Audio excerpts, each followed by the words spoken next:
Good morning, everybody. It's Karen, and I'm excited to be here. I think this morning, cross my fingers, was the first time I was able to seamlessly get in and do Facebook Live without any hiccups, especially having two kids home for summer and they're off doing their things and getting ready for summer camp tomorrow. My daughter's heading to her fine arts camp for the first time. So it's a bundle of nerves happening around this household for the last couple of days. So if you have a 13-year-old or ever had a 13-year-old heading to camp for the first time, you kind of know what I'm talking about. So I am excited. We're going to be talking about effective leadership today and what it means to not just be an effective leader, but to really step into what that looks and feels like for you so you can still be authentic and you can still make that connection with your audience as well as your team members, whether that be in-house team members that work for you directly or for those that you outsource to. They are still part of your team. You are still their leader, right? So we're going to be talking about what does it mean to be that effective leader, to be successful, to make a positive impact on your marketing strategy as well as your efforts, and to really feel who you are as an effective leader. So while we wait to see if anybody shows up, good morning, Teresa, I see you. Let me just see here. Okay, so for those that might be catching the replay, if you're not here, just put a hashtag replay so then I can make sure that I see comments as you comment throughout the replay. If you're here live, drop a hello so I know that you're here. That also helps me check the comment stream.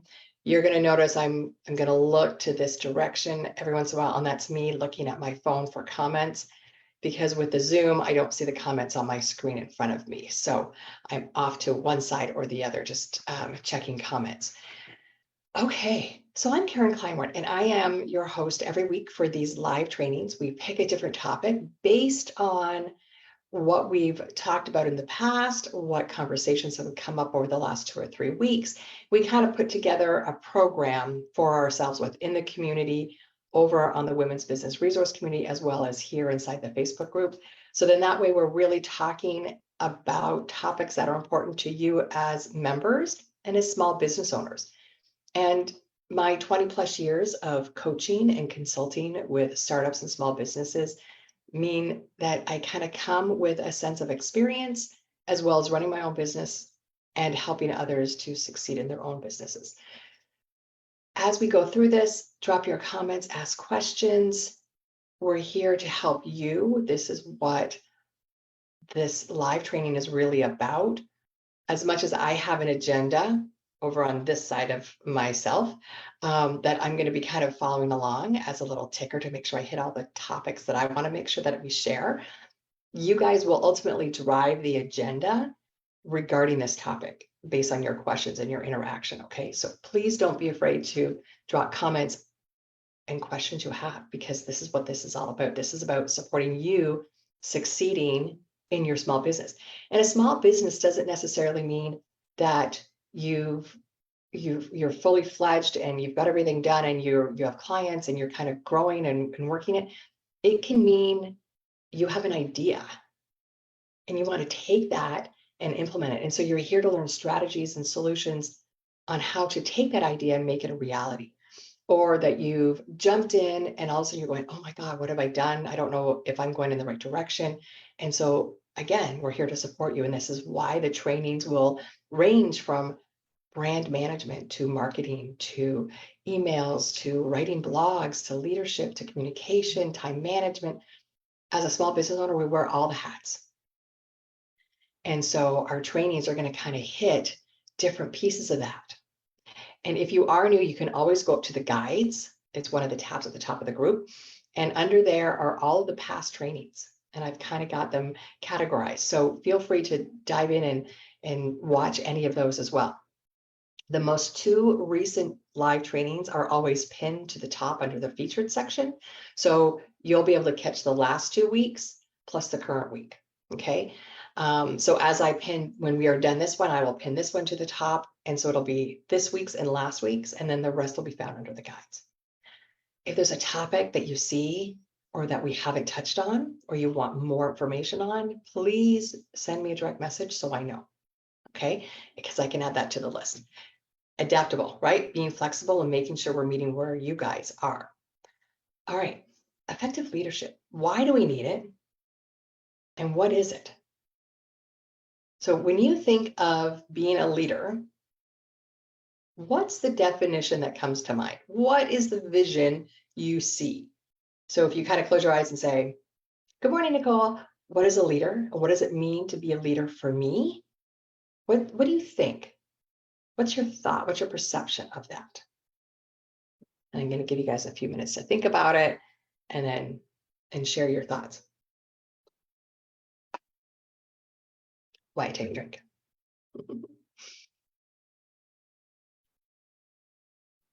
And this topic is timely for me personally, because my husband and I, we've been talking about where he works and the leadership there and some of the changes that are happening. And so over the course of this past weekend, we've been kind of chuckling about, what our definition of leadership is versus what somebody else's definition of leadership is, and how sometimes they don't marry, and that can cause challenges within an organization and a leadership team. So, and that was kind of the other thing. I was like, oh, leadership is such an important topic, even for us solopreneurs, where we think we don't have a team, but we really are a team, right? So Nicole says, someone who is easy to open up to with struggles and ideas.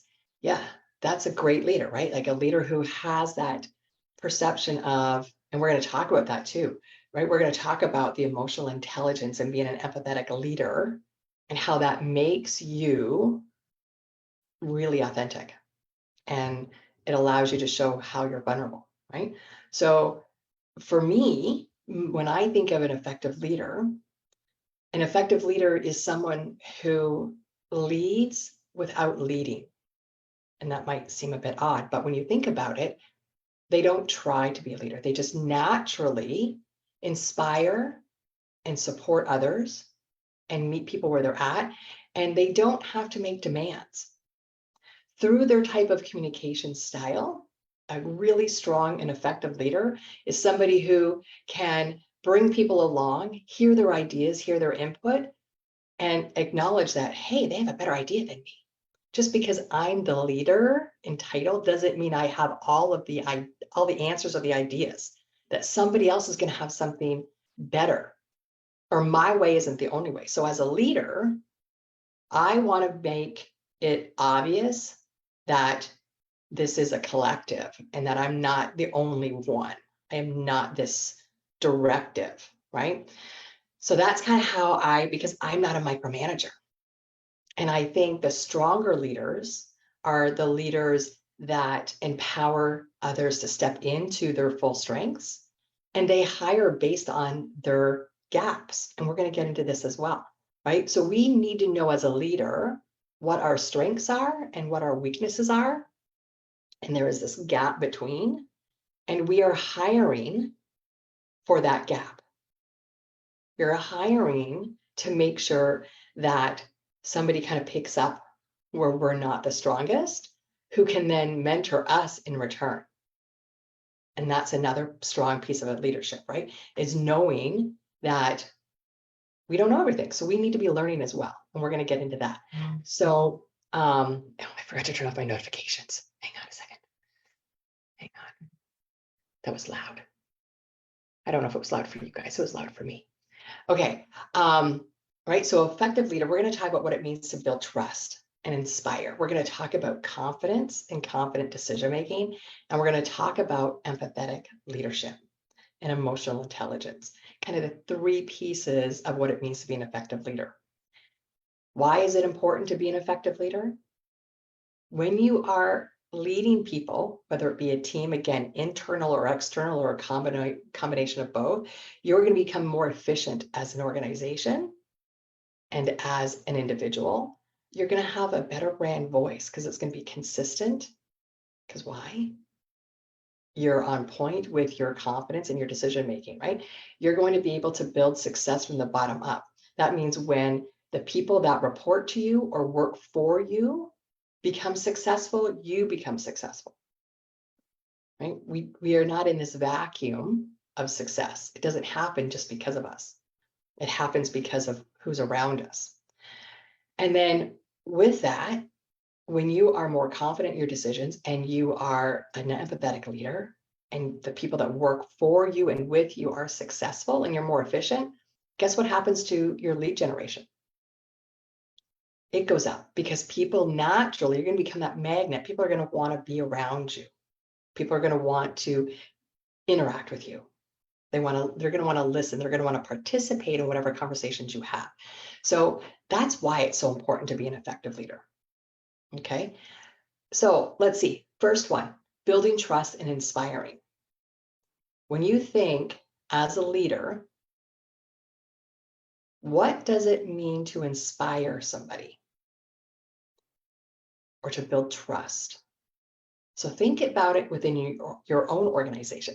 And I use the word organization and I don't use it loosely. I use it on purpose because even though you might just be in a position of having an idea, you are still building an organization because there's multi pieces to what you're building. So within your organization, what does it mean to inspire and to build trust?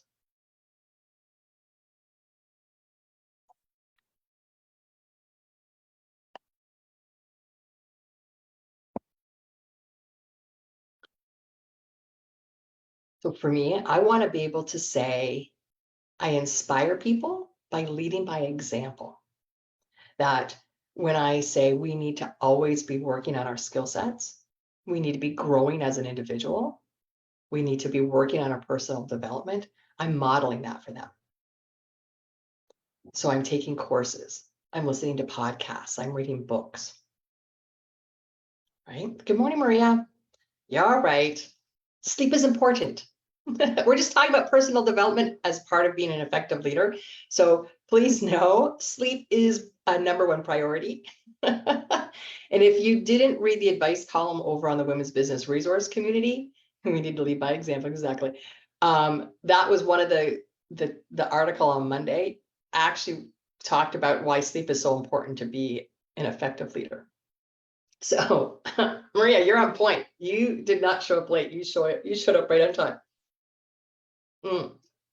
So personal growth and development, right? If we are not building ourselves and expanding our own skill sets, then how are we going to be effective as a leader? Because again, we were just talking about leadership is not done in a vacuum. Success is not done in a vacuum. And what we know today is really important, but what we're going to know tomorrow is just as important. And the only way we grow is by growing our own skill set, by learning something new, by becoming understanding of a different perspective. Okay, so that personal development is super important. I'm glad I'm setting, so Maria says she's glad that she's setting a leadership role already just by sleeping. Yes. You're awesome, Maria. I love it. So we were focusing on your personal development. We're focusing on who we are as an individual and where we're growing. And so as we were just talking about like our strengths and weaknesses and looking at hiring based on that gap, when we know our areas of weakness, our areas of growth, sometimes what people will say, right? Strengths and areas of growth. For some reason, I think people are afraid to say we have a weakness. Doesn't make us seem strong. I don't know. I don't think that's accurate, but right. So we have places where we need to grow. That's where you want to be taking your courses, reading, listening to podcasts to further educate yourself, to further refine your leadership and how you're perceived by others within your organization. So personal development, like right now I'm taking a meta certification course on Facebook ads. I am not going to be an ads manager. I will guarantee you that, but it's an area of weakness of mine. I have dabbled in Facebook ads. I have not been successful. And for me to be able to even embark on doing Facebook ads, I need to kind of know. So when I'm talking to somebody I'm going to either hire or consult or contract with to do this for us, I need to know their language. I need to understand so I can better communicate with them. So I'm not taking this like 6-month course to get the certification so I can, start taking on clients to do Facebook ad management. I'm doing it so I can be more empowered to have stronger and better communication styles with people that I'm working with, right? And also the other side of it, I can be also guiding my clients who are asking about, well, maybe I need to run Facebook ads to get leads or to gain exposure or to drive traffic to my website. I will be able to actually have those conversations because I'll have the education, I'll have the experience by taking this program, right? By taking a certification. So I'm going to be able to help my clients even more, as well as helping myself. So Maria says she believes that our weakness is one of our greatest and underviewed assets for us as individuals. Absolutely, right? When we know where they're at, it's when we have the blinders up and we refuse to see that we have a weakness that they become a detriment to us, right? As they say, it becomes our Achilles heel. So knowing that as we are building our own skill set, closing those gaps, you become a more effective leader because now you're modeling, you're leading by example, right? So, and that kind of leads into that respect versus power. So a lot of people, and this is a conversation my husband and I actually were having, right? People go into a leadership role for the thought of the power that comes along with it, the influence that comes along with it, that the title gives them a sense of authority. And as much as that there might be some truth to that, I don't prescribe to that power happens by, indoctrination of here's your title, so now you have the power that goes along with it. It is earned because of respect. It's not power versus respect. It's power of impact, power of influence because of respect. So as an effective leader, garnering that respect from others means you have a greater power of influence. You have a greater power of impact to making change, positive change, in not just your own life, but your organization's life and energy and those that work with you, right? So we don't want to mistake that respect versus power. And respect isn't demanded. And that's the other thing we have to remember. Respect is earned. If you want somebody to respect you, it starts with you showing respect to them and setting the example again, right? Effective leadership, one of the main core stages is you lead by example. So I am going to be respectful to others until they tell me otherwise, right? So respecting where you're at, respecting the position, and understanding that you do have that power of impact and influence, and you respect that power. It's kind of like if we refer to Mother Nature and fire, like a forest fire, right? The forest fire has a power of impact and a power of influence, and we need to respect it to be safe, right? So you're going to try and control it. You're going to be respectful of fire, striking that match, and what happens to that if you drop it, right? So you kind of think of when you're looking at that, it can either burn and be rejuvenating, or it can burn and be destructive. So when you're looking at what you're doing as a leader, you want to be looking at it from a place of how do I positively influence, impact, and influence others. So Maria says, I have to realize that titles really don't mean anything. It's how you treat someone and what you bring to the table as a leader. Absolutely. And that's kind of where we started back at the beginning. And right. So basically, as a leader, to be an effective leader, you're really leading without leading. And I've said this to my clients in the past, right? A good manager manages themselves out of a position because you're empowering the people that are following you, that are coming up, that you're hiring to be able to do it independently. So you don't have to micromanage them, that you really aren't needed anymore. Because guess what happens? When you manage yourself out of that position, you get to roll up into the next level and take on new responsibilities. So titles are, I have a use. In corporate, I never had a title on my business card.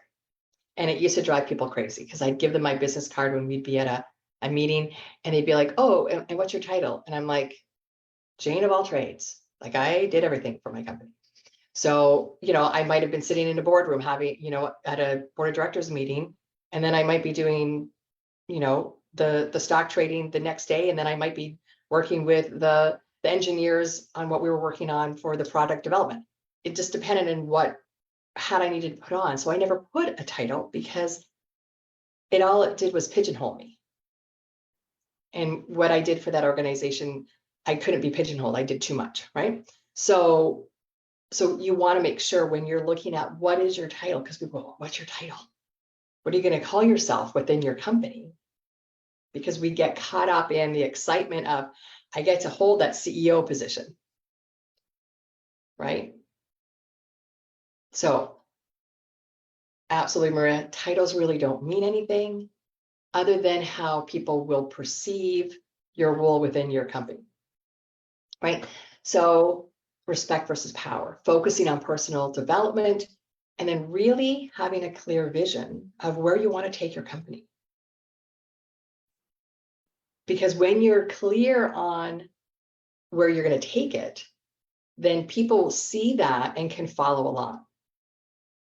So with the Village platform, the Women's Business Resource Community, my vision is it to be the global solution for all women-owned small businesses. It is the go-to place for every single woman in the world to come to for support and resources. That's my vision. So I'm clear and I'm dedicated to it. So every single person that I work with, they're either on board with that vision and they see it, or they're not. So when you look at your organization where you want to take it in the next 3 to 5 years, you want to get very clear, so crystal clear that you don't catch your breath when you say it. And trust me, a year ago, I was catching my breath when I was saying that global, every single woman in the world type comment. Because I'd be like, oh no, I don't know, am I going to be able to do it? Because guess what that leads into? The next topic of conversation is confidence, right? So an effective leader has confidence in their vision. They see it, they believe it, they know it, right? So, and then how we build trust and inspire when we have clarity of vision and we're bringing the right people into the right positions because we're hiring based on those gaps, is you're delegating, right? And delegating is not just saying, oh, here, do this for me. Delegating is letting go of control and trusting that the individual you've hired to do something or contracted to do something is going to do it with the best of their ability in a way that meets the requirements so they can be successful and then you can be successful. So that's the first one. Like that's the first piece of being an effective leader, right? Building that trust and inspiring people. So have any questions about that? Helpful so far? And this is a topic I could talk on for like hours. So I'm going to have to really curtail myself here. Because I'm super passionate about, right? I see every single woman as a powerful leader. So I'm all about empowering each and every one of you to truly step into that. Okay, because the next one, this blends right in, and we started talking about it. Confident decision making. When we are an effective leader, we are confident in the decisions we make. Why? And we've talked about this before in other trainings. Knowing our abilities, right? So we talked about at the beginning, the strengths versus weaknesses. We know our abilities, we know our education, we know our experience. And we're confident that based on that, we can make sound decisions. We can create a strategy and base our decisions around that strategy to support the success. It also, I can flip back and say, remember I was talking about taking that certification with Meta to become a Facebook ads manager, not because I want to be a manager, because why? I want to know I have the ability and the experience so I can be confident when I'm talking to clients or potentially doing a training with you guys on Facebook ads, right? That I can talk from a place of authority. So, and with that, the risk versus rewards. When we make decisions, our confidence will impact how we weigh risk versus reward.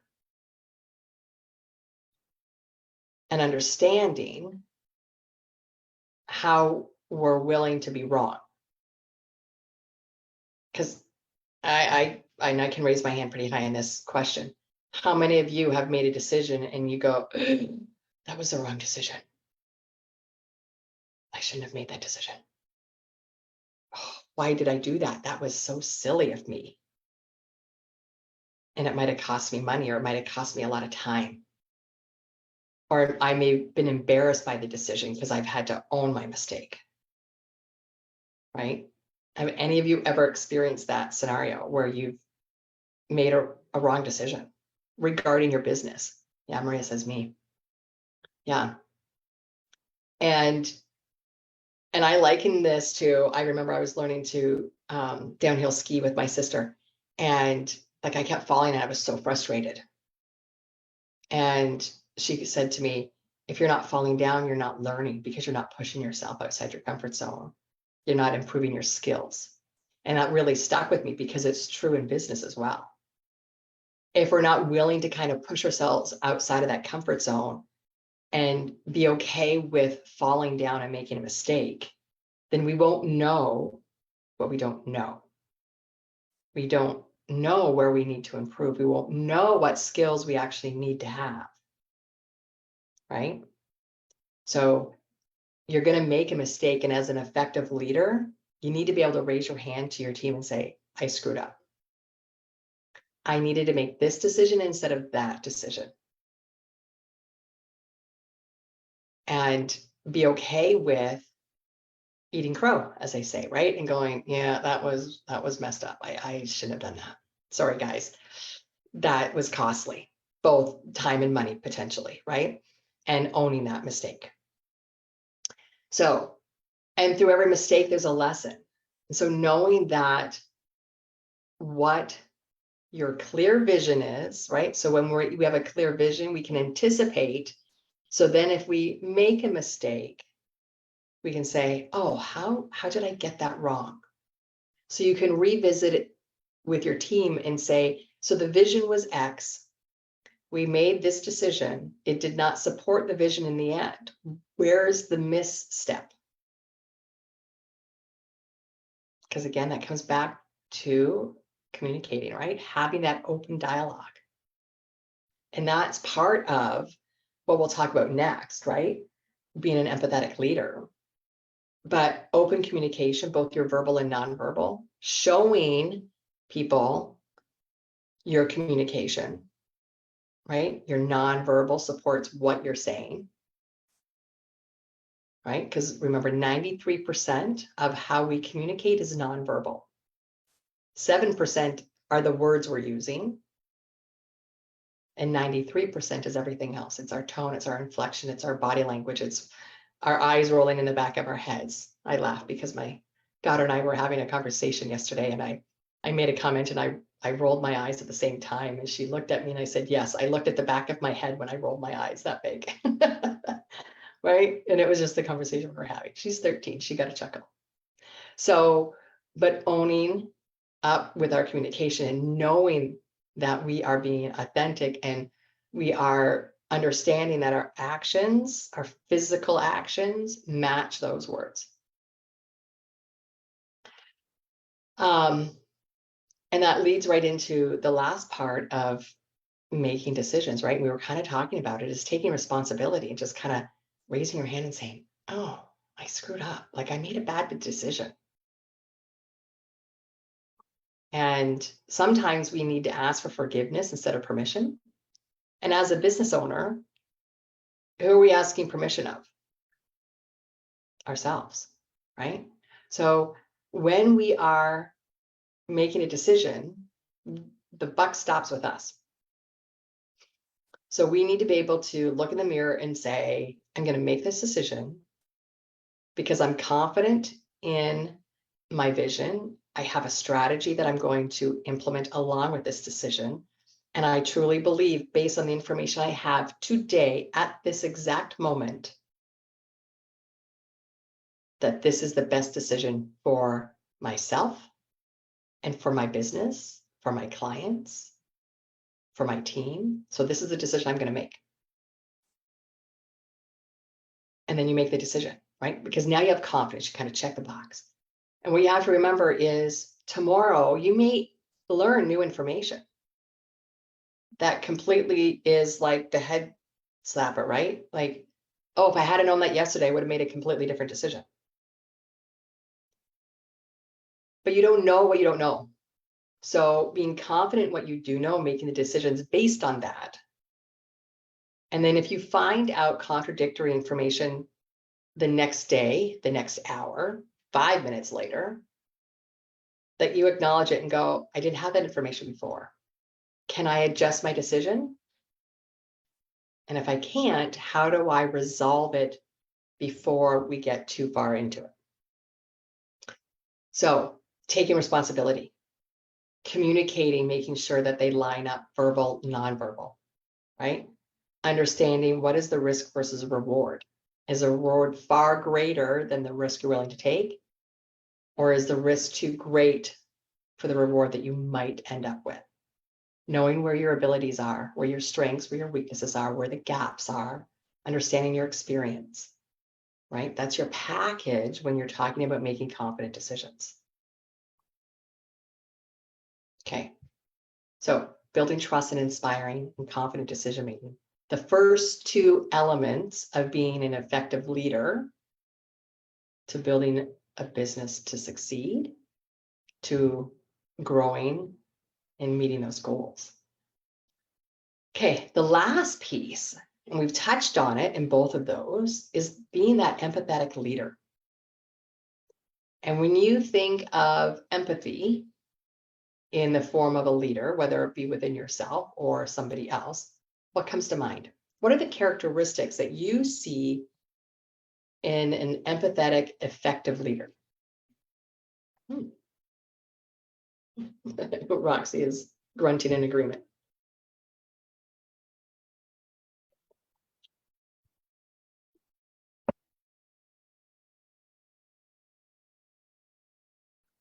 So empathy, emotional intelligence, right? We hear that term a lot.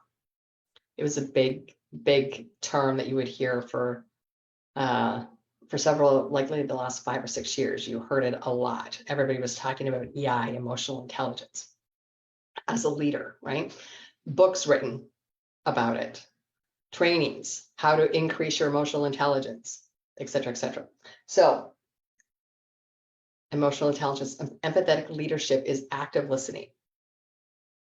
And so as we're talking about this, you're going to start to say, oh yeah, like we're just kind of talking about that. This is how this plays in, right? So you're going to check your perception, right? So we go back to kind of when Maria joined us, right?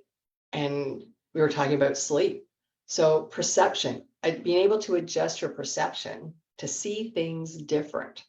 Because one of your team members, remember, and your team can be either those people that work directly for you as an employee or 1099 or people that you contract out to and they're third-party contractors, they're still part of your organization. As a leader of your business, of your organization, you are leading them. So perception taking, hearing their feedback, hearing their input. What does it mean? And remember, we don't always have the right answers as a leader. We have to be open to realizing, yeah, no, that's a better way to do things. Our way is not the only way, right? So being open to having a dialogue. So we talked last week about a fixed mindset versus an open mindset. And that's where open dialogue plays in. If you have a fixed mindset, you are not going to be open to being an active listener or having a dialogue or even changing your perception. You need a growth mindset to be able to be an empathetic leader. Okay, so you're going to be able to lead by example, have high standards, but still be vulnerable to making mistakes. And my dad always said to me, you never have to tell somebody they've done something wrong. They already know. Your role is to be there to listen and reassure them that they've taken responsibility. So you're going to work towards a solution together. So imagine he was a police officer. So imagine that was his perspective as a police officer, right? That's what he took out in the cruiser when he was working. And he was always the one that they would call to say, oh, there's a bunch of kids hanging out in front of our little small town and in front of our hotel. You know, his name was Gunter. Gunter, can you go over and talk to the kids? You know, get them to move along, kind of thing. And because why? Because he was that gentle giant that he would come with this perspective.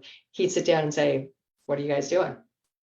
And they knew he was there for a reason. And the reason was them hanging out where they're not supposed to be hanging out. He didn't have to tell them they were doing something wrong. They already knew. Right?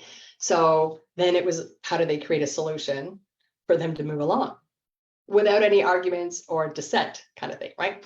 So being open to having dialogue, changing your perception, having that growth mindset empowers you to be that effective leader, right? You're leading by example. You're showing you're vulnerable. And you raise your hand and you say, oh, I didn't make the right decision. Sorry, guys, we kind of have to start again.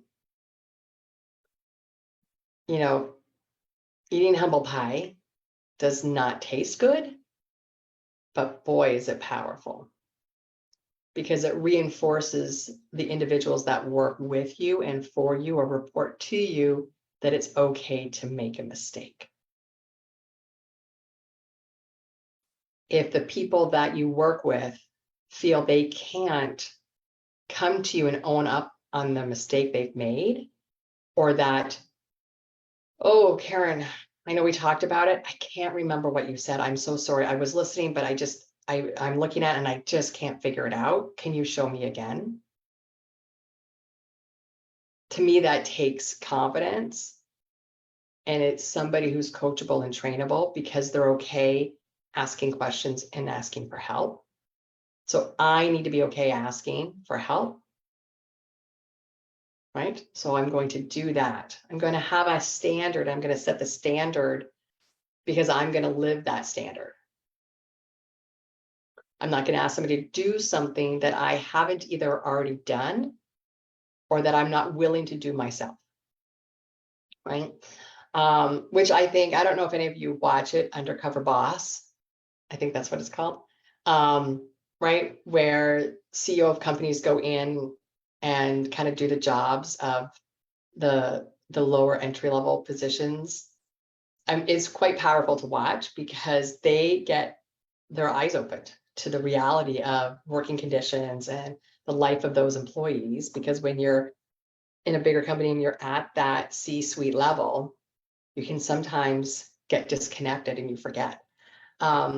So, and that's part of being that empathetic leader, is being open to revisiting what you've asked people to do that you have been either done before or that you haven't done in a really long time. To why? Make sure your perception is accurate. So Maria's saying that was her now, but it was not her before. I'd never asked somebody for help since it made me feel incompetent. And that is one of the biggest holdbacks for so many people. They're afraid that if I ask for help or for an explanation, that I'm incompetent, that I all of a sudden now maybe I shouldn't be doing this job because I'm not good enough to do it. Right. So yeah, so Maria, love that show. Yeah, I haven't watched it in a while, but I need to pick it up again because it always put a smile on my face at the end to see the CEO kind of really shift themselves, right?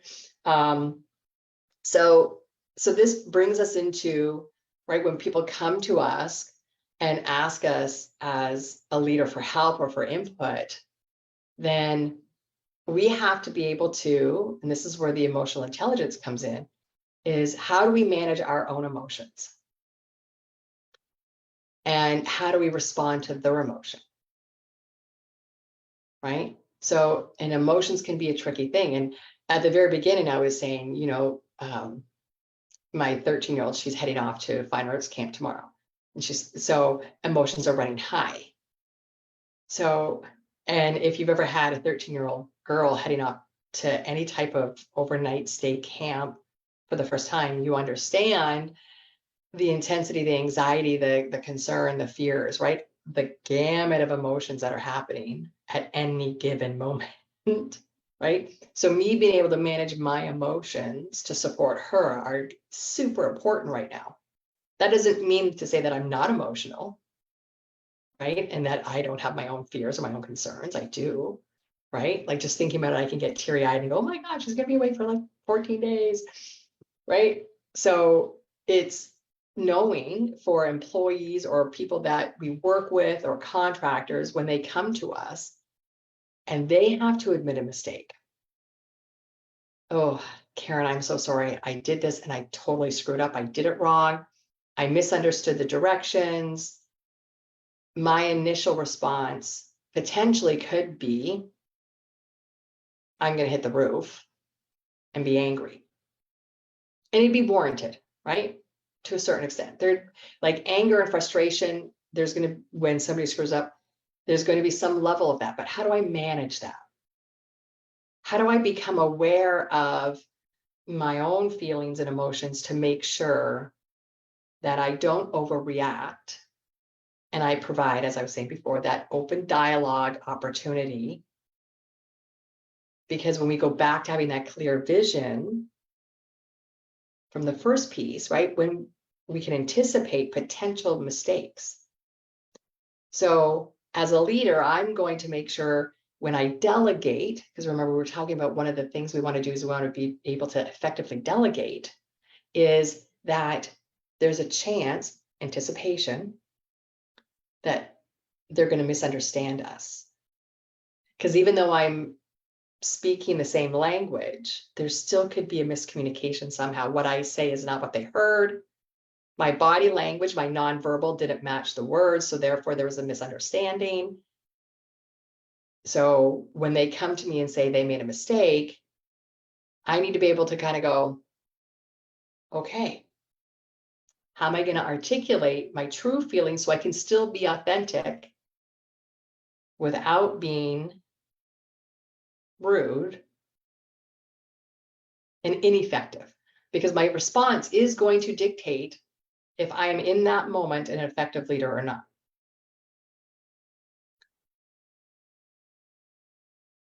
Yes, so, right. Maria's saying she knows misunderstandings all too well. We all have. And as a leader, we have to remember we've been on the other side at least once. And if you're like me, more than once, right? Like we all have to own that. So so my response is going to be super important. So when somebody comes to me to say they've messed up, one, I have to be grateful. I have to stand in that moment of gratitude. Why would I be grateful? In that moment, they're coming to me and saying they've messed up, but I'm going to stand in gratitude. What am I grateful for?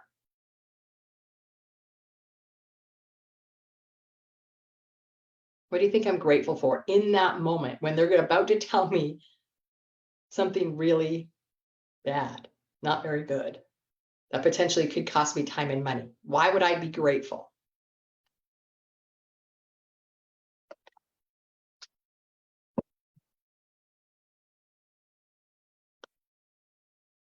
So we're grateful because they're talking to us. They're taking ownership.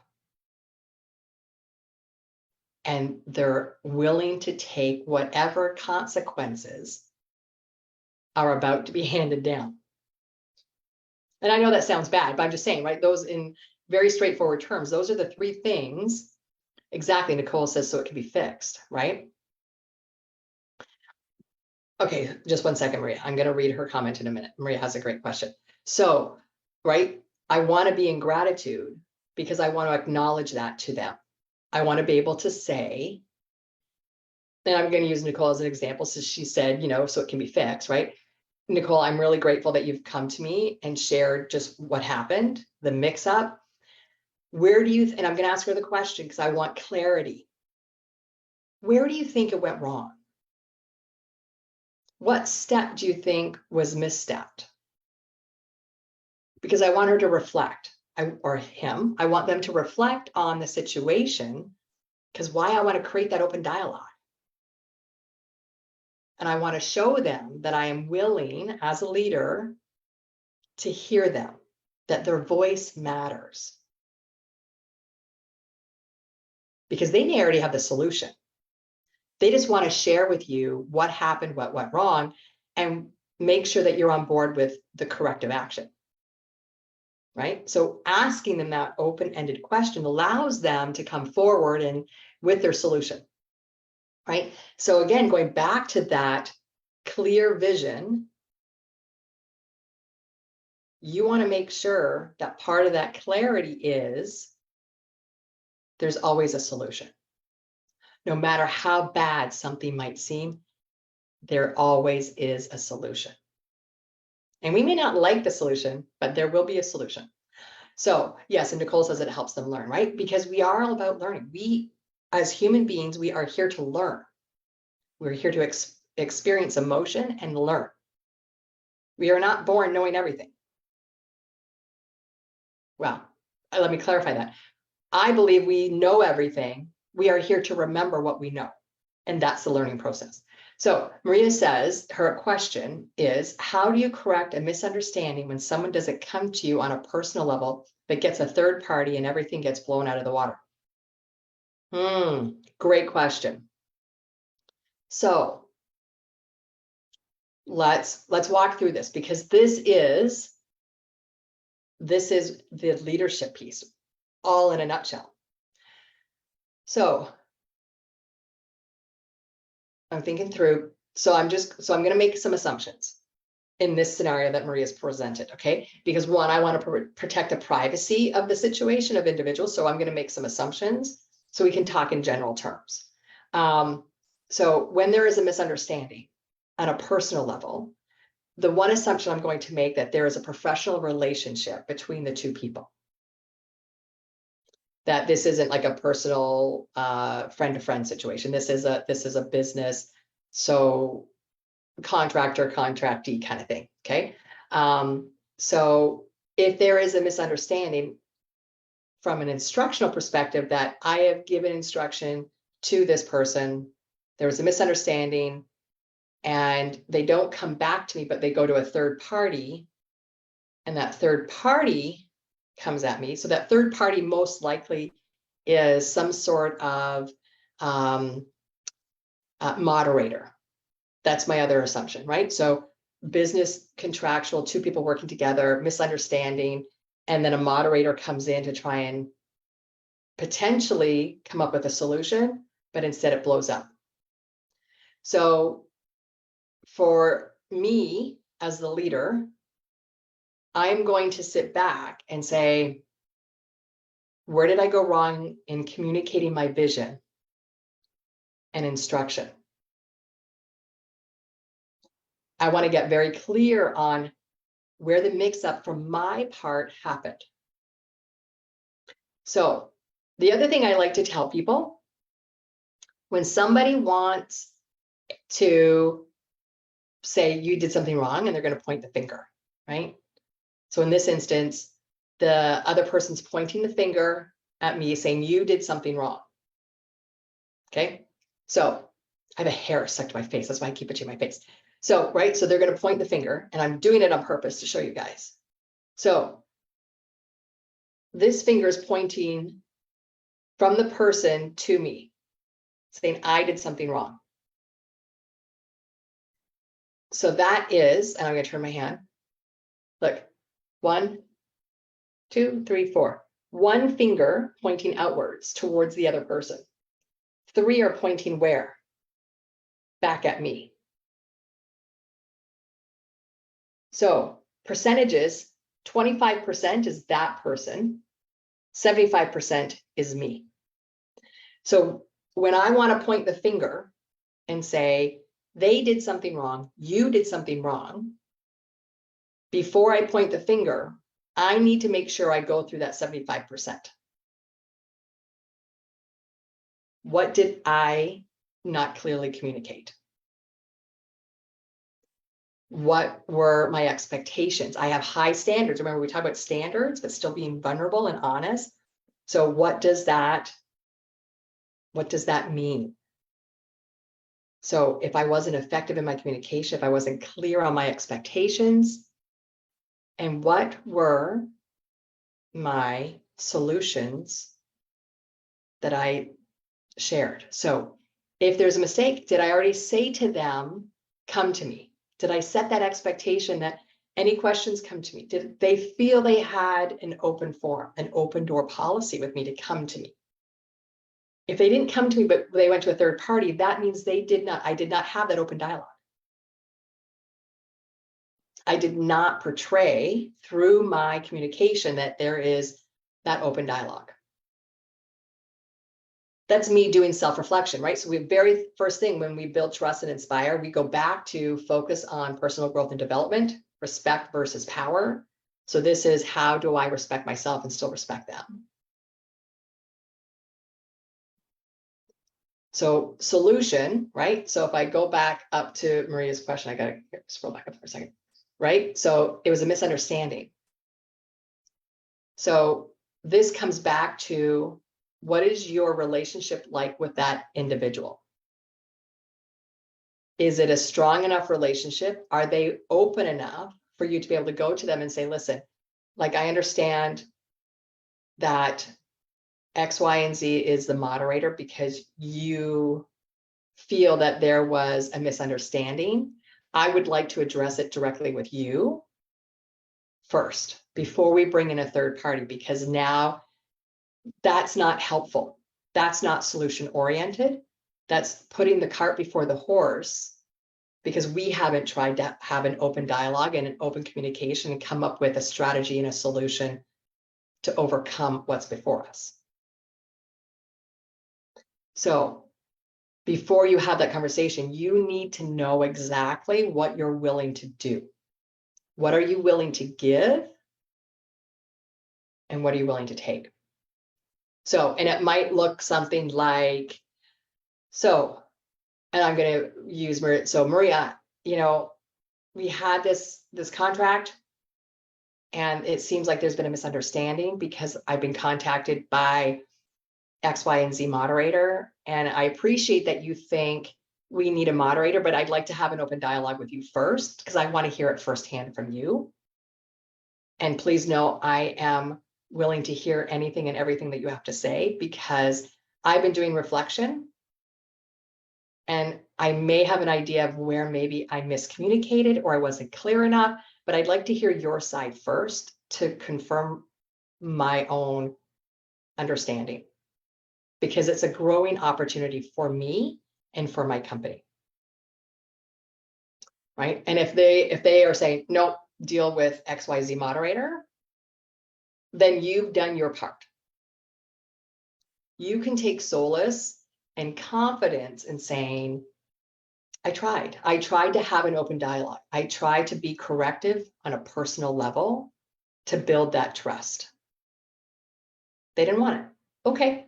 So now you're having to deal with the moderator, and that's kind of the consequence that's there. Good, bad, or indifferent, right? So yeah. And so for you, it's now learning what went wrong in this contractual situation and what are you going to change and implement going forward. Is that helpful, Maria?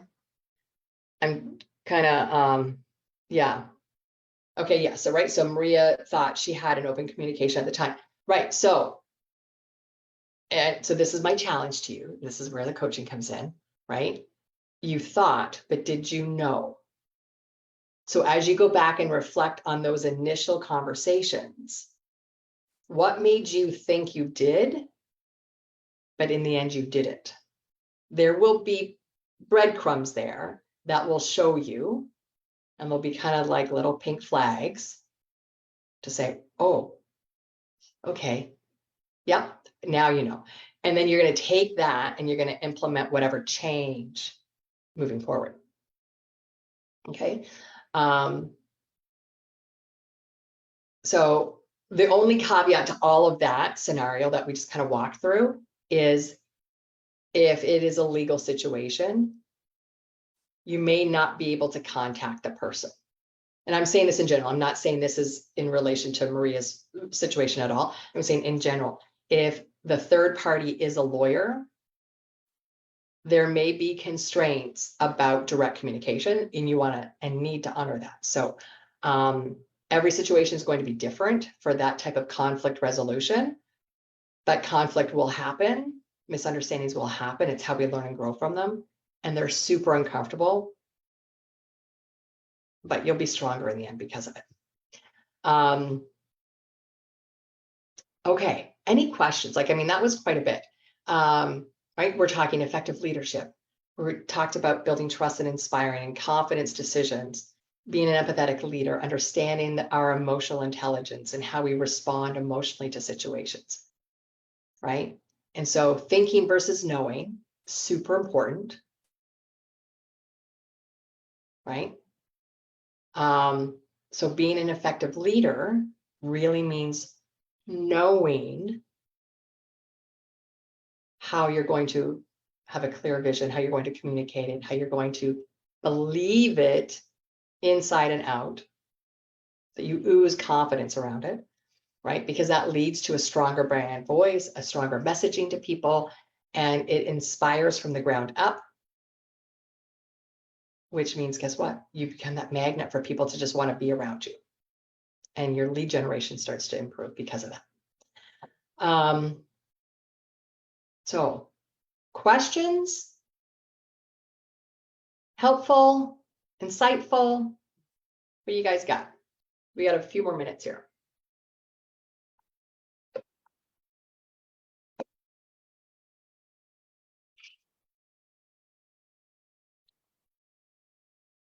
Okay, so Maria says, her thinking gets her in trouble from time to time, but knowing saves me from that. Yes.